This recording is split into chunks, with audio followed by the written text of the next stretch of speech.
नमस्कार दोस्तों, आज से 2 दिन पहले मैंने एक एनालिसिस किया था और आपको बताया था कि किस प्रकार से यूक्रेन मुद्दे पे भारत फंस चुका है। ना तो अमेरिका का साथ दे सकता है, ना ही रूस का। दोस्तों उस समय आप लोगों को लगा था कि यह केवल एक कोरी कल्पना है, लेकिन दोस्तों बड़ी बात यह है, ये बात आज सत्य हो गया है। अमेरिका ने ओपनली भारत से बहुत बड़ा मदद मांगा है। जो बाइडेन ने ओपनली यूक्रेन मुद्दा पे बहुत बड़ा मदद मांगा है और ओपनली कहा है कि अब की बार दोस्ती साबित करने का मौका भारत के लिए है। हमने भारत के लिए क्या नहीं किया, डोनाल्ड ट्रंप भारत के लिए क्या नहीं किया, अब भारत को अमेरिका के लिए खड़ा होना होगा। और बड़ी बात तो यार दोस्तों, भारत ने जिस प्रकार से अमेरिका को औकात दिखाया है ना, पूरे दुनिया हैरान हो गया है।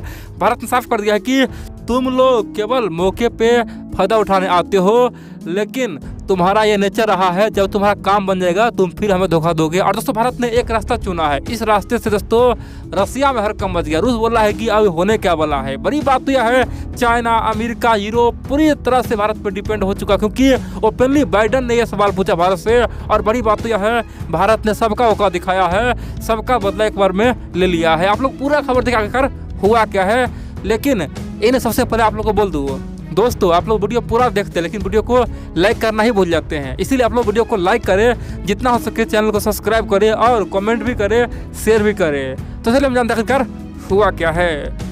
दोस्तों ये जान लीजिए, जो बाइडेन बहुत ही कमज़ोर नेता है, अमेरिका के इतिहास का सबसे कमज़ोर नेता है। और ये बात पुतिन जानता है कि अभी नहीं तो कभी नहीं, यह है मौका, मौका पर छक्का मारना ही बुद्धिमान व्यक्ति का काम होता है। और इसीलिए यूक्रेन के चारों ओर रूस ने 3 से लेकर 4 लाख सेना को तैनात कर दिया है। S-400, S-300, S-500 सबको तैनात किया हुआ है, ताकि जिस दिन उस पर हमला हो, रातों रात पूरे यूक्रेन कहाँ होगा, रूस में हो जाएगा। क्योंकि दोस्तों पुतिन का सपना है कि फिर से सोवियत संघ खड़ा होगा, और अब की बार का सोवियत संघ सबसे बेहतरीन होगा, सबसे खतरनाक होगा, अमेरिका के लिए काल होगा। दोस्तों ये रूस के पुतिन कई बार बोल चुका है और हाल ही में ये तय हो चुका है कि अब यूक्रेन पर कब्जा होगा, क्योंकि पूरी तरह से चारों ओर सेना तैनात है। अब हुआ क्या है, अमेरिका एक टीम बना रहा है, जिस टीम में दुनिया के तमाम देशों को ये पूछ रहा है कि क्या यूक्रेन मुद्दे पे आप हमारे साथ हैं या फिर रूस के साथ है। दोस्तों अमेरिका दुनिया के कोने कोने में ये पूछ वाला काम शुरू कर दिया है। और सोचने वाली बात तो यह है, यूरोप के तमाम देश, खासतौर पे पश्चिमी तमाम देश अमेरिका के साथ है। बोला है कि आप जो भी कहिए हम आपके साथ हैं, हम आपके लिए कुछ भी कर देंगे। यूक्रेन मुद्दे पे अगर अमेरिका युद्ध में कूदता है तो हम भी कूदेंगे। दोस्तों ये बात कौन बोल रहा है, पश्चिमी देश बोल रहा है और यूरोप बोल रहा है, सब बोल रहा है। अब अमेरिका ने यही दाव भारत पे आजमाया। बड़ी बात यह है, आज से महज 1 दिन पहले भारत को अमेरिका से एक बहुत बड़ा मीटिंग का खासतौर पर दोस्तों न्योता आया। भारत ने मीटिंग किया तो अमेरिका ने ये मुद्दा उठाया कि देखो भैया, ये रूस वाला पगला गया है, रूस वाला दुनिया में अशांति चाहता है, रूस चाहता है कि न्यूक्लियर वार हो जाए, तो भारत सरकार किसके साथ होगा, हमारे साथ या फिर रूस के साथ होगा। रूस यहाँ पे अन्याय कर रहा है। एक देश यूक्रेन, जिसे दुनिया के तमाम देशों ने मान्यता दिया है, यूनाइटेड नेशन ने उसे मान्यता दिया है, उस यूक्रेन पे रूस हमला करने वाला, उसे कब्जाने वाले हैं। आप किसके साथ दीजिएगा। दोस्तों ये बात कौन बोला, ये अमेरिका भारत से बोला। और एक बार ने कई बार बोला कि अगर आज आप चूक गए तो आप पे पश्चिमी देश शंका करेगा, आप पे विश्वास नहीं करेगा, क्योंकि अभी आप हमारे साथ है, यानी कि भारत अभी अमेरिका के साथ है। इसीलिए भारत को अमेरिका का साथ देना ही होगा, नहीं तो भविष्य में भारत पे लोग यकीन नहीं करेंगे। दोस्तों इस तरह का ब्लैकमेलिंग अमेरिका किया। अब बोलेंगे तो यहाँ पे भारत का क्या जवाब आया। देखिए भारत ने कुछ भी नहीं बोला, केवल मुस्कुराते हुए अमेरिका का देखते हुए चुपचाप बैठ के शांत हो गया। आप बोलेंगे भाई तो इससे क्या हो गया। दोस्तों जो बुद्धिमान व्यक्ति होता है ना, वो केवल इशारों में ही काम कर देता है और बिना बोले हुए भी दूसरे को अपना संदेश पहुंचा देता है। भारत ने वही किया है, अमेरिका को बता दिया है कि अभी तुम्हारे पास मुसीबत है, तुम हमारे सामने में खड़े हो, देखो क्या समय है। पहले तुम ही भारत को तोड़ने का धमकी दिया करता था, पाकिस्तान को लेकर कूदता था, आज तुम भारत के शरण में हो। दोस्तों भारत के लिए इससे गर्व का क्षण हो ही नहीं सकता है। और दूसरी बात, भारत ने साफ कर दिया है कि बेशक हम अमेरिका से मित्रता किए हैं, इसका मतलब यह नहीं कि हम किसी गुट को चुन लिए हैं। हम आज भी गुट निरपेक्ष है, ना तो अमेरिका के गुट में है ना ही रूस के गुट में है। हमारा एक अलग ही रास्ता है, ठीक है। हम खुद ही महाशक्ति है, तुम्हारे पीछे तो क्यों जाएंगे। अगर हमें रूस से पंगा लेना होगा हम खुद ले लेंगे, अगर तुमसे लेना होगा हम खुद ले लेंगे। हाँ तुम्हें कोई समस्या है रूस से तो तुम पंगा लो, हमें क्यों बीच में घसीट रहे हो। दोस्तों भारत ने साफ कर दिया कि रसिया चाहे जो भी करे इस मुद्दे पे हम आने वाले तो है नहीं, क्योंकि तुम लोगों का भरोसा तो है नहीं। हाँ, डोनाल्ड ट्रंप रहता तो हम थोड़ा विचार भी करते, सोचते भी, क्योंकि ये बंदा हमारे लिए हर मंच पे खड़े रहता था।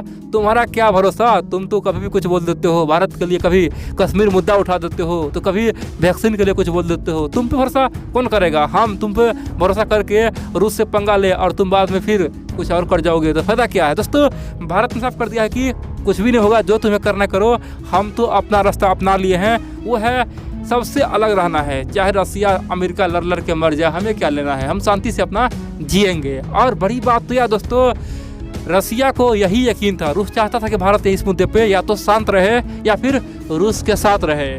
बड़ी बात तो यह है, पुतिन ये कई सालों से इस तरह का माहौल बना रहा था कि भारत कभी भी अमेरिका के पक्ष में न जाए। अब दोस्तों, रूस के थिंक टैंक साफ कह रहा है कि चाहे कुछ भी हो जाए, भारत हमारा सच्चा मित्र था और हमेशा बना रहेगा। अमेरिका को जैसे ही भारत ने ये चुप्पी साध का जवाब दिया है ना, रूस में जोर शोर से भारत का मुद्दा उठा है। सब बोला है कि भारत ने अपना मित्रता एक बार फिर से निभाया है। जिस प्रकार से क्रीमिया मुद्दे पे भारत ने अपना मित्रता निभाया था, वही एक बार फिर से किया है। और रूस वालों को पता चल गया कि अगर हम यूक्रेन पर हमला करेंगे तो भारत सचमुच में किसी का पक्ष न लेगा, न ही रूस का लेगा और न ही अमेरिका का लेगा। भारत शांति से अपना आगे निकलता जाएगा। हाँ दोस्तों, अगर हम लोग रूस का पक्ष ले लिए ना तभी समस्या है, अगर अमेरिका का ले लिए तभी समस्या है। और बड़ी बात तो यह है, भारत अकेला रहे ना तो भारत को डबल फायदा है। पता क्या, भारत को फिर देखेंगे दोनों ओर से बड़े बड़े ऑफर आएंगे। दोस्तों, अमेरिका भी बोलेगा मैं तुम्हारे साथ टेक्नोलॉजी ट्रांसफर करूंगा, और रूस भी बोलेगा मैं आपको तमाम टेक्नोलॉजी दे दूंगा,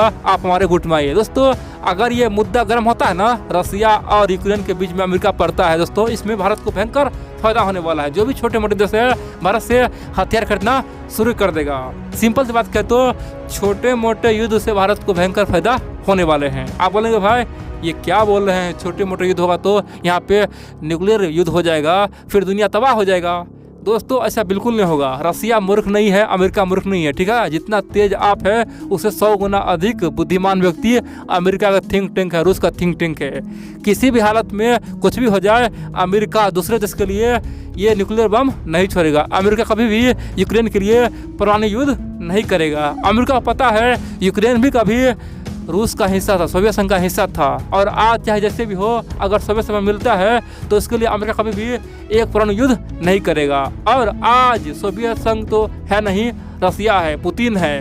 अमेरिका को पता है कि वर्तमान का पुतिन बेहद ही घातक है, और पुतिन अकेला नहीं है, उसके साथ चाइना भी है। दोनों एक तरह से पागल हाथी है, पता नहीं कब क्या कर दे। इसलिए अमेरिका जानता है अगर हम रूस से पंगा लेते हैं तो इसका मतलब है चीन से पंगा, अगर चीन से पंगा लेते हैं इसका मतलब है रूस से पंगा। फिर क्या होगा, एक बड़ा युद्ध होगा जिसमें कोई भी बर्बाद हो सकता है। और हाल ही में पता चला है कि खासतौर पर चीन के पास तो हाइपरसोनिक मिसाइल आ चुका है। दोस्तों, रूस के पास ऑलरेडी हाइपरसोनिक मिसाइल है, तो कभी भी रसिया से अमेरिका पंगा नहीं लेगा। और इसीलिए हम लोग को आराम से देखना दुनिया क्या कर रहा है, देखने दो दोस्तों, जो हो रहा है होने दो। हमारा क्या गया जो हम रोए, हम लोग केवल अपने देश को आगे बढ़ाए, वही हम लोग के लिए फायदेमंद रहेगा।